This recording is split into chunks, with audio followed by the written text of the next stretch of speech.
اللهم صل على سيدنا مولانا محمد وعلى آله وصحبه وبارك وسلم تسليما كثيرا حافظ صاحب ہمارے دلوں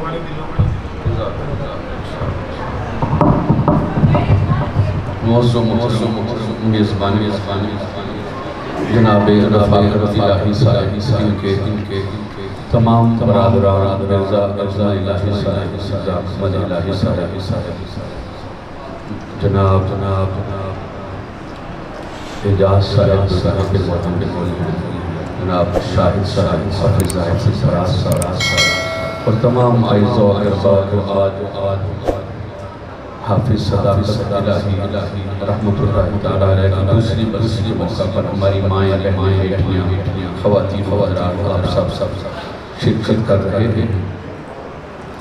اللہ تعالیٰ حافظ صاحب کا مغفرت فرمائے، بخشش فرمائے۔ اللہ تعالیٰ اماں جی رحمت اللہ تعالیٰ علیہ کی مغفرت فرمائے۔ یہ جو علیہ میں نے کہا علیہ یہ مؤنث کے لیے آیا ہے۔ ابھی میں جب چرچے سے پہلے تو میں ٹی وی چینل بہت بڑا ٹی وی چینل ہے، ان کو اتنی عقل نہیں ہے، ٹی وی چینل والوں کو اتنی عقل نہیں کہ علیہ اور یا آن ہو یا آنہا فرق نہیں، پتہ ہی نہیں۔ اتنے بڑے صحافی، اتنے بڑے چینل، اربوں خربوں روپے کمانے والے، تو وہ کہہ رہا تھا سیدنا فاروق اعظم رضی اللہ تعالیٰ عنہ، یعنی عنہ مؤنث کے لیے آتا ہے اور عنہ وہ مذکر کے لیے آتا ہے، جو جس پر مرد نشان ان کی مردانگی جن پر ناز کرتی ہے سیدنا فاروق اعظم رضی اللہ۔ تو بتانے کا مقصد یہ ہے کہ یہ چیزوں کا پتہ ہونا چاہیے۔ رحمت اللہ علیہ مؤنث کے لیے آتا ہے، رحمت اللہ علیہ یہ مذکر کے لیے آتا ہے، رضی اللہ تعالی عنہ یہ مذکر کے لیے آتا ہے، رضی اللہ تعالی عنہا یہ مؤنث کے لیے آتا ہے۔ یہ یعنی میل اور فیمیل سیغہ جو ہے یہ گرامر کی بات آپ کو بتا رہا ہوں۔ تو اماں جی رحمت اللہ تعالی علیہ، اللہ پاک ان کے درجات بلند فرمائے، ان کے والد گرامی رحمت اللہ تعالی علیہ ان کے اللہ پاک درجات بلند فرمائے۔ معزز حاضرین، قرآن مجید میں کثرت کے ساتھ موت کا ذکر آیا ہے اور قرآن مجید میں کثرت کے ساتھ یہ بتایا گیا ہے کہ فکر آخرت حاصل کرو، اور حضور علیہ السلام کی احادیث مبارکہ میں بھی ہے کہ قبرستان میں جاؤ، عبرت حاصل کرو، عبرت کی نگاہ سے قبروں کو دیکھو۔ تم اپنے بیڈ پر لیٹتے ہو، اے سی والے کمرے میں لیٹتے ہو، بڑا انجوائے کرتے ہو، لائٹ چلی جاتی ہے، بندہ عجیب سا ہو جاتا ہے۔ کیسی اپنی فیلنگز پر غور کرو، اور وہ جو آپ کے ساتھ لیٹتے تھے، جو بڑی وی آئی پی لائف گزار رہے تھے، آج وہ کہاں پہ لیٹے ہوئے ہیں۔ ان چیزوں پر اپنے اوپر مرنے سے پہلے ان چیزوں کو اپنے اوپر طاری کرو۔ جن کا آج یوم شہادت ہے سیدنا فاروق اعظم رضی اللہ تعالیٰ عنہ، آپ یہ فرمایا کرتے تھے، لوگوں اس سے پہلے کہ تمہارا حساب لیا جائے خود اپنا حساب کر لو۔ تمہارا محاسبہ ہو، تمہاری اکاؤنٹیبلٹی ہو کہ تم نے عمر کہاں گزاری ہے، کہ تم نے مال کیسے کمایا ہے، تم نے مال کہاں پہ خرچ کیا ہے۔ یہ سارا کچھ جو ہے اس سے پہلے کہ تمہارا حساب لیا جائے اپنا حساب خود کرو۔ سیدنا فاروق اعظم رضی اللہ تعالیٰ کے ہاتھ میں درہ ہوتا تھا، اور ہر روز رات کو سونے سے پہلے اپنے پاؤں پر درہ مارتے تھے۔ عمر حساب کر لے، آج تجھ سے کسی کو اذیت تو نہیں پہنچی، آج تو نے قرآن و سنت کے خلاف کوئی ایسا کام تو نہیں کیا ہے۔ سیدنا فاروق اعظم رضی اللہ عنہ کے پاس ایک انگوٹھی تھی، انگوٹھی میں لکھا ہوا تھا عمر نصیحت کے لیے موت ہی کافی ہے۔ روزانہ ہم کہتے ہیں یار دل بڑا پتھر ہو گیا ہے، یار آنکھ میں آنسو نہیں آتے، یار کسی کی بات کا اثر ہی نہیں ہوتا، تو سب سے زیادہ دل کو موم کرنے والی چیز آپ جنازے میں شرکت کریں، آپ قبروں قبرستان جایا کریں، آپ دیکھیں عبرت کی نگاہ سے دیکھیں، اپنے اوپر طاری کریں۔ ابھی آپ دیکھیں کتنی بارشیں ہوئی ہیں اور کتنی قبریں بیٹھ گئی ہیں لوگوں کی، کتنی بارشیں ہوئی۔ حضور نبی پاک صلی اللہ علیہ وسلم نے ارشاد فرمایا کہ قبر کے اوپر پاؤں نہ رکھو۔ آقا علیہ السلام نے ارشاد فرمایا قبر کے اوپر ایک بندہ کونی رکھ کے بیٹھا ہوا، کیسے؟ فرمایا جیسے زندہ کو تکلیف ہوتی ہے اس کے احساسات بھی ہیں، اس کو بھی تکلیف ہوتی ہے۔ تسی پہ ہو کے چھت چھوڑی شروع کر دو، جو روف ہے یہ لیکیج ہو جائے اس کے اندر، چھت کے اندر، او ہو ایتے کوئی چیز رکھو، ایتے فوری طور تے کام کراؤ، چھت چون لگ رہی ہے، جو چھٹا پہنی ہیں۔ تو جن کی قبریں بیٹھ گئی ہیں، جن کی قبریں پانی سے بھری ہوئی ہیں، ان کی کیا کیفیت ہوگی؟ اور پھر یہ میں آپ کو ایک فیلنگز ٹرانسفر کر رہا ہوں۔ کئی ایسے بھی ہوا واقعات ہوئے صحابہ کرام کی قبریں، ان پر بھی سیلاب نے اثر کیا، شہداء کی، یہ بہت سے واقعات تاریخ کے اندر، بہت سے واقعات سے تاریخ بھری ہوئی ہے کہ یعنی فلڈ آ گیا۔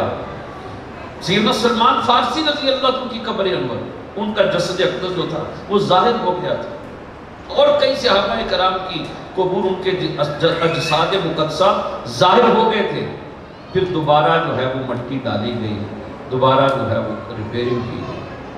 تو بتانے کا مقصد یہ ہے کہ یہ ایک عارضی سی زندگی ہے، اس زندگی کو میں نے اور آپ نے خالی باتیں کر کے، تقریریں کر کے یا واہ واہ کر کے نہیں گزارنا۔ یہ بات بڑی اہم بات کو آپ کو بتانے لگا ہوں۔ ایک بابا جی تھے، وہ شعر پڑھتے تھے، پہلا مصرع فارسی کا ہے، دوسرا مصرع جو ہے وہ پنجابی کا ہے۔ کہتے ہیں لطف سجن دم بدم کار سجن گاہ گاہ، یعنی سجن کا، مولا کا کرم جو ہے، لطف سجن دم بدم ہر وقت ہے ہمارے اوپر، ہر وقت ہے۔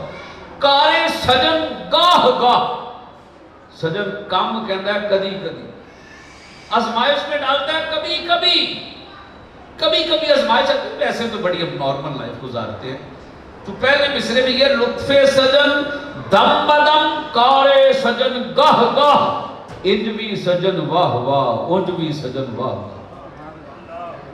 یعنی یہ ہے کہ آپ جو ہے ہر حال میں اللہ کا شکر ادا کریں، کبھی بھی جو ہے وہ نعوذ باللہ استغفر اللہ اللہ کی بارگاہ میں بے صبرے نہ ہو جائیں۔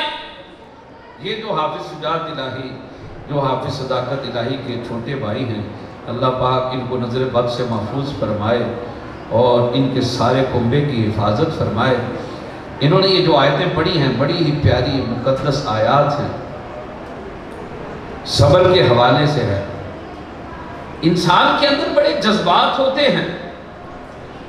سیدنا فاروق اعظم رضی اللہ تعالیٰ عنہ، آج آپ کا دن ہے، آپ کی ذات کے حوالے بے شمار موضوعات ہیں، آپ کی ذات کے حوالے سے چند باتیں، کیونکہ اسلام کا عظیم سپوت، شان اسلام جنہیں کہا جا سکتا ہے، جن کے دور کو ابتدا سے لے کے انتہا تک گولڈن پیریڈ اگر اسلام کی ہسٹری میں کوئی ہے تو وہ دور فاروق اعظم، سیدنا فاروق اعظم رضی اللہ عنہ۔ آپ کے اندر بڑے جذبات تھے، کتنے جذبات تھے کہ آپ نعوذ باللہ یعنی وہ جذبات سے مراد ہے غصے والا بندہ، جڑا بندہ اپنے آپ کو کنٹرول نہ کر سکتا ہوئے۔ آپ چھٹے سن نبوت میں جب آقا علیہ السلام نے اعلان نبوت فرمایا، 6 سال ہو گئے، 39 مردوں نے اسلام قبول کر لیا، 23 عورتوں نے اسلام قبول کر لیا، اور آپ فرماتے ہیں کہ ہر طرف جو ہے اسلام پھیل رہا ہے۔ 39 بندے 6 سال ہو گئے، حالانکہ اتنی سلو سپیڈ تھی مکہ کے دور میں، صرف 39 افراد۔ وہ بھی سیدنا عمر بن خطاب رضی اللہ تعالی عنہ، آپ کے اندر اتنا غصہ تھا، بڑی اہم بات، غصہ اس لیے بھی تھا آپ بہت ہی بہادر تھے۔ مکے میں 3 پہلوان تھے، صرف 3 پہلوان، سیدنا فاروق اعظم رضی اللہ تعالیٰ عنہ، سیدنا امیر حمزہ رضی اللہ تعالیٰ عنہ، اور ابو جہل۔ یہ مکے کے بریو ترین افراد جن کو کہا جا سکتا ہے، یعنی ریسلر جن کو کہا جا سکتا ہے۔ سیدنا فاروق اعظم رضی اللہ تعالیٰ عنہ اتنے پھرتیلے تھے، آپ کے اندر اتنی پھرتی تھی کہ آپ گھوڑے پر سوار ہونے کے لیے دوڑ کر آتے تھے اور جمپ لگا کر گھوڑے پر سوار ہو جاتے تھے، پاؤں رکاب میں رکھے بغیر اب سوار ہو جاتے تھے۔ یہ آپ کا ایک انداز تھا۔ بڑا کے خطیب تھے۔ فتوح البلدان ایک کتاب، اس میں بلازری لکھتا ہے 17 بندے پڑھنا لکھنا جانتے تھے مکے میں، ان میں سے پرومیننٹ نام سیدنا فاروق اعظم کا، اتنا پیارا شخص، لیکن اسلام کی ابھی خلاف ہیں۔ بیرون اسلام ابو بکر نے، عثمان نے، علی نے، طلحہ نے، عبد الرحمن بن عوف نے، یہ سارے جو ہیں یہ اسلام قبول کرتے جا رہے ہیں۔ تو چھٹا سن نبوت ہے، آپ بے نیام تلوار لے کر گھر سے نکلے ہیں، سعد بن ابی وقاص رضی اللہ تعالیٰ سے ملاقات ہوتی ہے، وہ کہتے ہیں کدھر جا رہے ہو؟ کہتے آج میں اسلام کا قصہ تمام کرنے جا رہا ہوں، نعوذ باللہ بانی اسلام صلی اللہ علیہ وسلم کو شہید کرنے جا رہا ہوں۔ وہ کہتے ہیں ادھر بعد میں جانا، پہلے اپنے گھر کی خبر لو، آپ کی بہن بھی مسلمان ہو چکی ہیں اور آپ کا بہنوئی بھی مسلمان ہو چکا ہے۔ آپ ادھر سے رستہ بدل کے گھر کی طرف جاتے ہیں، دروازے پر دستک دیتے ہیں، اندر سے قرآن پڑھنے کی آواز آ رہی ہے۔ آپ کے بہنوئی کے ساتھ 2 اور صحابہ کرام، وہ چارپائی پر بیٹھ کے قرآن پڑھ رہے تھے، ادھر دروازے پر دستک ہوئی۔ یہ آقا علیہ السلام کا آغاز میں، بگننگ میں طریقہ کار تھا، چونکہ کھل کے اسلام کی تبلیغ نہیں ہوتی تھی۔ حضور نبی پاک صلی اللہ علیہ وسلم 2-2 3-3 افراد کی ٹولیاں بنا دیتے تھے۔ یہ آپ کے میرے لیے ایک سبق ہے، ہم موبائل پہ اپنا ٹائم ویسٹ کرتے ہیں، ہم گپے مار کر ٹائم ویسٹ کرتے ہیں، ہم دین لرن کرنے کے لیے کتنے افراد جدو داڑھی چھٹی ہو جاتی ہے، پھر سارا کچھ جدو ریٹائرمنٹ ہو جاتی ہے، پھر اسی مسجد آ جاتے ہیں، پھر مسجد آ جاتے ہیں، لیکن کتنے لوگ ہیں جن کے اندر دین سیکھنے کا جذبہ ہے، جس کے بارے میں آقا علیہ السلام نے فرمایا خیرکم من تعلم القرآن وعلمہ، تم میں سے بہترین لوگ وہ ہیں جو قرآن سیکھیں اور دوسروں کو سکھائیں۔ وہ اپنی جان کو رسک میں ڈال کر مختلف جگہوں پر بیٹھتے، 3-3 افراد کا گروپ۔ مجھے یاد ہے جب میں پڑھتا تھا ہمارے گروپ بنتے تھے، تکرار کرنا ہے آپس میں، درس نظام، بخاری شریف کا تکرار کرنا ہے، مسلم شریف کا تکرار کرنا ہے، ابو داؤد کا تکرار، ہم ایسے پڑھتے تھے الحمدللہ۔ 4-4 5-5 افراد کی ٹولیاں، آغاز وضو کی کیا کتنی سنتے ہیں، وضو کے کتنے فرض، یہ بگننگ تھی۔ بعد میں جا کے حدیث کا مطالعہ کرنا، پھر قرآن اور حدیث کو آپس میں ٹیلی کرنا، پھر فقہا کے اقوال، اس طرح جو ہے وہ دین ہمارے تک پہنچا ہے۔ ہمارے بڑے بھی اس طرح پڑھتے تھے، آپ کو بتا رہا ہوں آقا علیہ السلام کے دور اقدس میں، لیکن اس وقت اعلانیہ تبلیغ نہیں ہوتی۔ آپ کی ہمشیرہ کے گھر بھی قرآن مجید کا تکرار ہو رہا ہے، آپ نے آواز سنی، اور جب دروازہ کھلا انہوں نے پوچھا من دق الباب، دروازہ کس نے نوک کیا؟ آپ نے کہا انا عمر بن خطاب۔ ہمشیرہ نے ان کو اشارہ کیا کہ چھپ جاؤ، میرا بھائی آ گیا، جا اخی عمر بن خطاب، میرا بھائی عمر آ گیا، چھپ جاؤ۔ وہ تینوں افراد چھپ گئے، اور آپ نے دروازہ کھلتے ہی بے ساختہ اپنی ہمشیرہ کو مارنا شروع کر دیا۔ کہ تو نے بھی اپنے باپ دادا کا دین چھوڑ دیا، تو نے مجھے بتایا ہی نہیں ہے۔ اور پہلے اتنا مارا، جب انہوں نے دیکھا کہ میرے اندر سے بلیڈنگ ہو رہی ہے، ہمشیرہ نے دیکھا زخم پڑ گئے، وہ خون دیکھ کر اور انہوں نے رونا شروع کر دیا۔ اور سیدنا فاروق اعظم رضی اللہ عنہ ان کو زد و کوب کرتے کرتے چارپائی پر نظر پڑی، وہاں پر قرآن مجید کے کچھ اوراق پڑے تھے، ان کی طرف لپکے کہ قرآن مجید کے اوراق پکڑوں، یہ کیا پڑھ رہے تھے؟ تو بہن نے پیچھے سے عمر کا دامن پکڑ لیا، کہا لا یمسہ الا المطہرون، پاکیزہ لوگوں کے سوائے سے کوئی چھو نہیں سکتا، تم ابھی مشرک ہو، تم غسل جنابت نہیں کرتے، تمہیں غسل جنابت کا علم نہیں ہے، جاؤ جا کے طہارت حاصل کرو۔ طہارت حاصل کرنے کے بعد آپ نے جب ان اوراقوں کو پکڑا، آپ نے پڑھا بسم اللہ الرحمن الرحیم، آپ کے اوپر رحمان اور رحیم کا اتنا کرم ہوا، آپ کے من کی کایا پلٹنی شروع ہو گئی۔ سورہ حدید پڑھ رہے تھے، سبح للہ ما فی السماوات والارض وہو العزیز الحکیم، اللہ ہی کے لیے ہے جو کچھ آسمان میں ہے اور جو کچھ زمین میں ہے، اور ہر شے اللہ کی تسبیح کر رہی ہے، وہی غالب ہے، وہی حکمت والا ہے، هو الاول والآخر والظاہر والباطن وہو بکل شیء علیم۔ آپ فرماتے ہیں میں ایک ایک اللہ کا نام پڑھ رہا تھا اور میرے دل پر دہشت طاری ہو رہی تھی، اگر اول بھی وہ ہے، آخر بھی وہ ہے، ظاہر بھی وہ ہے، باطن بھی وہ ہے، عمر تو کیا ہے، ابھی تک اس ذات سے دور ہے۔ فرماتے ہیں میں پڑھتا جا رہا ہوں، پڑھ آگے ایک آیت آئی ہے 27ویں پارے میں، یہ سورت ہے، سورہ واقعہ کے بعد آیت آئی ہے آمنو باللہ ورسولہ، اب سوچتے کیا ہو، اللہ پر اور اس کے رسول پر ایمان لے آؤ۔ آپ فرماتے ہیں اسی وقت میری زبان سے نکلا اشہد ان لا الہ الا اللہ وحدہ لا شریک لہ واشہد ان محمدا عبدہ ورسولہ۔ اس وقت جو 3 صحابہ کرام چھپ کر بیٹھے تھے وہ بے ساختہ باہر نکلے، انہوں نے تکبیر بلند کیا، کہتے نعرہ تکبیر، یہ انہوں نے تکبیر بلند کیا اور آپ کو پکڑ لیا، مبارکباد دی۔ آگے کیا کہتے ہیں؟ کہتے ہیں عمر ابھی کل ہی مصطفیٰ نے دعا کی ہے، حضور علیہ السلام کی دعا کا اثر دیکھیے، ابھی گزشتہ کل پریویس ڈے آقا علیہ السلام نے دعا کی ہے کیا؟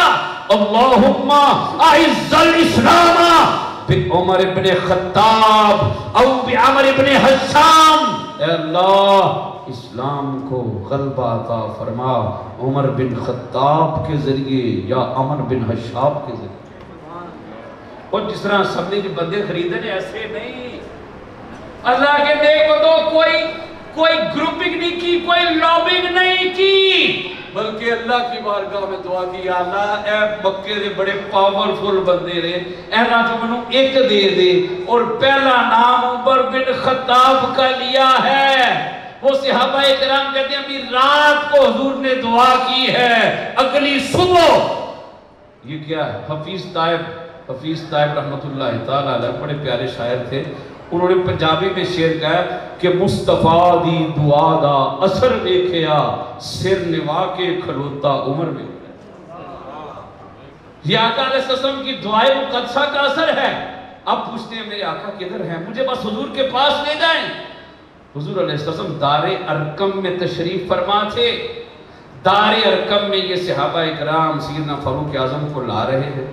جب دروازے پر دستک ہوئی، دوسرے پہلوان مکے کے اندر ہیں سید الشہداء سیدنا امیر حمزہ رضی اللہ تعالیٰ عنہ، عرض کرتے ہیں آقا عمر آیا ہے، اگر تو برے ارادے سے آیا تو میں اسی کی تلوار سے اس کا قصہ تمام کر دوں گا۔ حضور علیہ السلام نے فرمایا امیر حمزہ چچا یا امی افتح الباب، اے میرے چچا دروازہ کھول دیجئے۔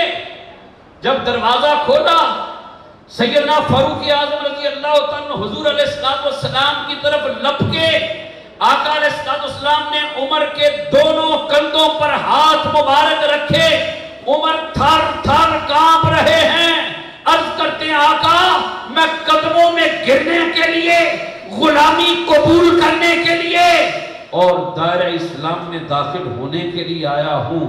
حضور علیہ السلام نے پھر خود نعرہ تکبیر بلند،